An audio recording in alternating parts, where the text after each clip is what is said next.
Yo, what it do, YouTube? It's your boy Killer Josh, and today I will be doing a video that is a lot different from what I'm normally doing. I decided to start a new series on my channel with the help of a friend of mine. His name is Jazz2K, or better known as All That Jazz. So be sure to go check out his channel. I will leave a link to his channel in the description. And basically the name of this series will be called Path to Progress. And in this series, I will be talking about the development of me as a 2K gamer and a comp player in the making, and like how I got here, the steps I took, and what kind of obstacles did I overcome. And in the background I'm gonna have some footage of some old gameplay of me playing in a Myteam 2K Legends tourney. So it's like the Legends tourney. I didn't win this game, but you can actually see like how I was able to be down and come back, and just kind of like the type of player I am and like how I got to this point. And this episode will be titled Developing a Fearless Mindset. So we're going to start the video in the back. Okay. So we're going to start the video in the back. I'm going to let this play. And I'm going to start off by saying like the first 2K I've ever played was actually NBA 2K12, I believe. And I used to play with my cousin back at my grandmother's house. He used to beat me, so like that kind of made me want to get better. And that's just a huge part of like how a lot of people get it, just kind of losing at first. So learning how to lose is what gets you to be a better player, definitely. But it kind of also develops your mindset. Like this was the start of my fearless mindset like developing. This was like the first time it started like forming. And my first time playing my team on 2K was NBA 2K13. And 2K13, my team was a lot different from what it is now. It wasn't an auction house or anything like that. And I believe the highest tier was like Sapphire. It was gold and then Sapphire. So like if you had Sapphire cards, you had to be really good at the game. I never really had a chance to get any Sapphires on the game. But like even from when I played 2K13 on my team, I wasn't really trying to be comp. I was just playing it for pure enjoyment purposes. I watched people like Nick the Bulls fan, watch people like Shake and Bake. I even started watching Spacebird Word on NBA 2K16. And speaking of Spacebird, I do a podcast series with All That Jazz, who I did mention earlier. His channel will be in the description, and Notorious Gaming God. We do that. We post it every Sunday, so be sure to go check that out. We'll leave a link to the channel in the description. Once again, both of their channels will be in the description, so be sure to go check out both of their channels, see what they're about. They're really two dope content creators, and we're all from 3 different parts of the world, so it's definitely dope. But yeah, Space was one of our guests. It was nice to like I said, I watched him from 2K16 and actually be on a podcast with him and talk about my team. It was just so dope for me. Like it was like a huge, like I don't know, it was like a kid meeting their hero almost. But I didn't feel like I wasn't acting like that. I wasn't gonna fanboy over it. I had great respect for him, and it was just definitely something dope to do. But yeah, like I started my YouTube channel on NBA 2K20, and still at this point I didn't decide that I want to play competitively, because at this point I thought like being able to beat dudes every now and then was just made me nice to the game. But then when I learned about the whole competitive realm, like this is what kind of changed my whole approach and my disposition and like how I want to go about this game. So at first I did struggle going 12-0. The first card I ever tried to go 12-0 for, I believe, was Wilt Chamberlain. I did try to go for James Worthy, weren't able to get those two. It was really hard. Like it was sweaty, and I thought I was doing everything right, because I'm not bashing anybody, but I did watch a lot of Bio 2K's videos about how to go 12-0, and I just feel like he really wasn't, like, not to say he wasn't helping, but I just feel like there was another level that I needed to get. And like he kind of used to push out running a 5-man and running a kind of the overall glitching. He was somebody I watched too. I watched Young Simba, who used to help me out with that, and like it just wasn't helping. Like even if I did do the 5-man and the opal thing, like the overall thing, it didn't sit right with me, because I'm the type of player, like, I want to earn my win, so I'm gonna do it with the best team possible and playing the best people possible. So I always wanted to feel like my win was earned. Not to knock anybody who does that, because to each its own. You get it, you get it how you can. I'm not knocking anybody who does the 5-man method, who does the overall glitch method. I just personally want to use the best 10 that I had, so I always something I stuck by, and I just wasn't able to do it. And I was even streaming me trying to go 12-0 for Glenn Rice. But before I get off topic, before that happened, I actually found out about Ty Debo. I'm pretty sure you guys all know who Ty Debo is in the NBA 2K20 in the NBA 2K Myteam community. He's definitely one of the best Myteam players in the world, and he had dropped his first video. This is after 250k. about how to play bait defense, and this is the video I was looking for. But before that, I used to watch his streams, and I'm like, yo, you're playing off-ball defense or whatever. And like, you know, he was saying like, you know, he was just kind of saying like it's more than that. And I was just a little ignorant at the time to understand that playing bait defense is a lot harder than playing on-ball defense, and you know, I had to learn it the hard way. So I just watched him time and time again. I just realized how nice he is. Or like he's good on the sticks. I can't lie, Ty is really good. So then after that, I reached out to him after that video. The first 10 seconds, he was like, yeah, I'm gonna be doing lesson. DM'd him. I'm like, hey, how much is for a lesson? I think I was able to get a lesson with him for like a week after that. Got my lesson, and just that was like the turning point for me. And it's like Ty didn't play me, because like the way he broke down the lesson is like, you know, he watches you play and you play him one-on-one. And then Ty didn't play me in a sense to like, you know, beat me. He was just trying to talk me through it, and he really helped me, did a really good job. So shout out to Ty, helping me develop this fearless mindset. But being able to get coached from one of the best in the world definitely helped me develop that fearless mindset, because like I'm playing the best, but then I forgot about it at one point. Because fast forward to the end of 2K20, I played in the Myteam Madness tournament. One of my really good friends I met, his name is Kyle. We played in that tournament, and I lost the first game because my team was over the salary cap. In the second game, he ended up beating me, and I just wasn't good enough, and I knew I wasn't good enough, and I knew it was going to take more than what I was doing to get to that next level. So then, you know, we fast forward, not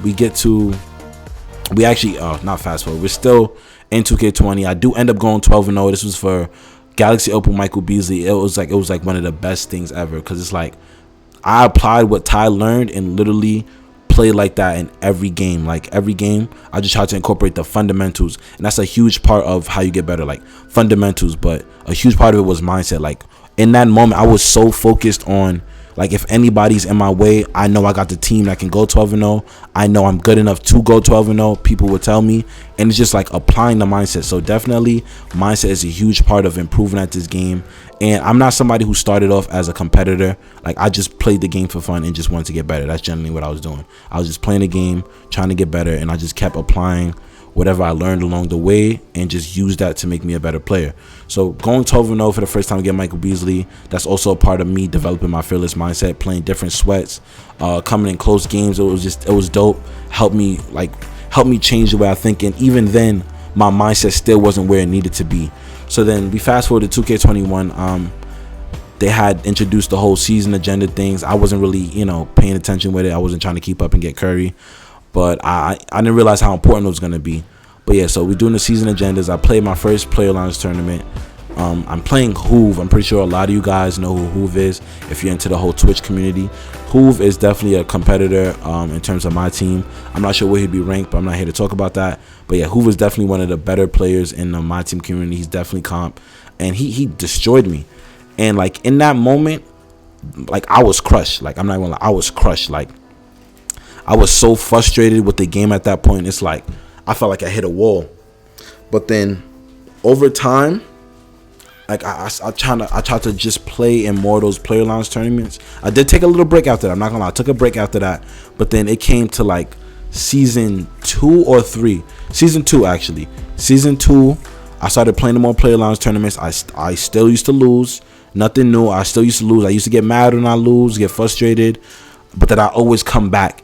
And I think that's kind of when, like, subconsciously my mental was changing. Like I was coming back, but not because, you know, I'm like, oh, I know I'm gonna lose. Like I came back because I wouldn't, like, what is there to lose? The worst thing you can do is lose. But losing and not taking nothing from what when you lose, that's the worst thing you could ever do. Like losing is one thing, but losing and taking nothing from that loss is something that I had to change about myself.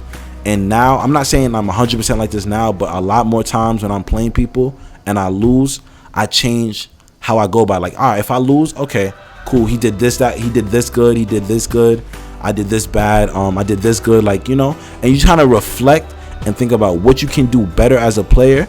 It kind of helps you develop a fearless mindset. Like it helps you develop a fearless mindset. So like, you know, even though I was still losing a lot of the Player Lounge games, and I was getting discouraged because I have lost like my first 5 or 7 Player Lounge games.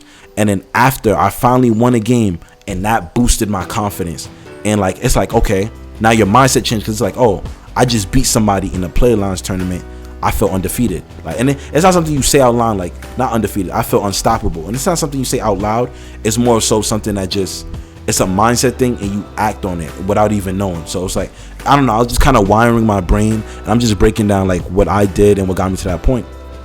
And after playing all of season 2, I didn't go for Blake. I didn't get Blake. Qualifiers came around. I wasn't able to participate because when the first qualifiers came around, I think I had got a error code, so I wasn't able to really show off what I can do. Once again, another roadblock I hit, but I still kept going.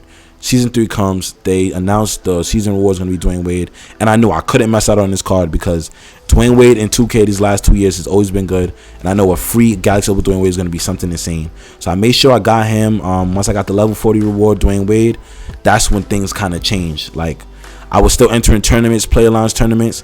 I was kind of holding my own with Darren Williams, but when I got Wade and then got Barron, things changed. Like, yo, Wade made all the difference in the world. I'm not saying one player's gonna make all the difference, but kind of having Wade gave me that confidence, like, okay, nobody could beat me.